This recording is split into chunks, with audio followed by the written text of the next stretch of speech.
بسم اللہ الرحمن الرحیم۔ السلام علیکم ورحمۃ اللہ وبرکاتہ۔ پاک پتن شریف کے ابتدائی دنوں کا واقعہ ہے کہ حضرت بابا فرید الدین گنج شکر رحمۃ اللہ تعالی علیہ جنگل میں تشریف فرما تھے۔ ایک بوڑھی عورت سر پر دودھ کی ہانڈی لیے گزری۔ آپ رحمۃ اللہ تعالی علیہ نے دریافت فرمایا، اماں کہاں سے آ رہی ہو، کہاں جا رہی ہو، سر پر کیا ہے؟ اس نے روتے ہوئے کہا، اے اللہ کے نیک بندے، اس قصبے میں ایک جوگی ہے جو غریبوں پر مصیبت ڈھاتا ہے۔ اس کے حکم سے کوئی ذرا بھی نافرمانی کرتا ہے تو وہ اس پر بلا نازل کر کے تباہ کر دیتا ہے۔ جس سے جو چاہتا ہے اپنے چیلوں سے منگواتا ہے، کوئی انکار نہیں کر سکتا۔ یہ دودھ اسی کے حکم پر لے جا رہی ہوں، اگر نہ گئی تو میرے گھر پر جو دودھ ہے سب ابھی خون ہو جائے گا۔ اس گفتگو کی وجہ سے تاخیر ہو گئی ہے، معلوم نہیں اس کی کیا سزا ملے گی۔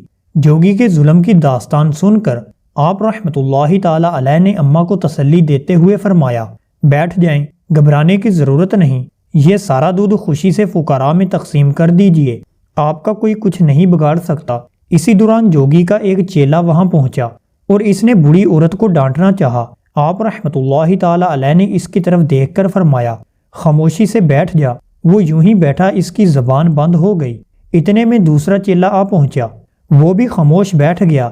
اسی طرح اس کے سارے چیلے آتے گئے اور بیٹھتے گئے، اگر کوئی اٹھنا چاہتا تو اٹھ نہ پاتا۔ اتنے میں جوگی بھی وہاں آ پہنچا، اپنے شاگردوں کی بے بسی دیکھ کر آگ بگولا ہو گیا اور جادو کے ذریعے انہیں چھڑانے کی کوشش کرنے لگا، مگر کامیاب نہ ہو سکا۔ جب اس کا کوئی حربہ کام نہ آیا تو بالآخر مجبور ہو کر عاجزی سے کہنے لگا، حضرت میرے شاگردوں کو چھوڑ دیجئے۔ آپ رحمۃ اللہ تعالی علیہ نے فرمایا، ایک شرط پر رہائی ہوگی، تو اس دیار سے چلا جا اور کبھی ایسی ظالمانہ حرکتوں کا ارادہ بھی نہ کرنا۔ جوگی نے شرط مان لی اور اسی وقت سارا سامان لے کر پاک پتن سے دور چلا گیا۔ اس طرح جوگی کے فتنے اور ظلم سے پاک پتن کے سادہ لو انسانوں کو نجات ملی۔ حضرت بابا فرید الدین گنج شکر رحمۃ اللہ تعالی علیہ کے در سے کوئی سائل خالی ہاتھ واپس نہ جاتا۔ آپ رحمۃ اللہ تعالی علیہ ہر ایک کی حاجت پوری فرماتے اور حسن سلوک سے پیش آتے۔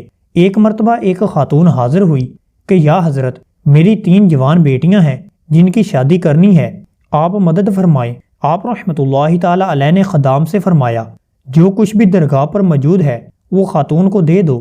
خدام نے عرض کی، حضور آج کچھ بھی باقی نہیں بچا۔ یہ سن کر خاتون رونے لگی کہ میں بہت مجبور ہوں اور آس لے کر آئی ہوں۔ آپ رحمۃ اللہ تعالی علیہ نے فرمایا کہ جاؤ باہر سے ایک مٹی کا ڈیلا اٹھا لاؤ۔ وہ مٹی کا ڈیلا اٹھا لائی۔ آپ رحمۃ اللہ تعالی علیہ نے بلند آواز سے سورۃ اخلاص پڑھ کر اس پر دم کیا تو وہ مٹی کا ڈیلا سونا بن گیا۔ یہ دیکھ کر سب حیران ہوئے۔ خاتون سونا گھر لے گئی اور گھر جا کر اس نے بھی پاک صاف ہو کر سورۃ اخلاص پڑھ کر مٹی کے ڈیلے پر دم کیا، مگر سونا نہ بن سکا۔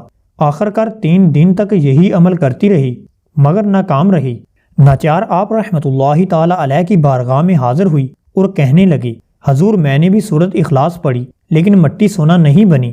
آپ رحمۃ اللہ تعالی علیہ نے فرمایا کہ تو نے عمل تو وہی کچھ کیا مگر تیرے منہ میں فرید کی زبان نہ تھی۔ اللہ تعالیٰ کی ان پر رحمت ہو اور ان کے صدقے ہماری بخشش ہو، آمین یا رب العالمین۔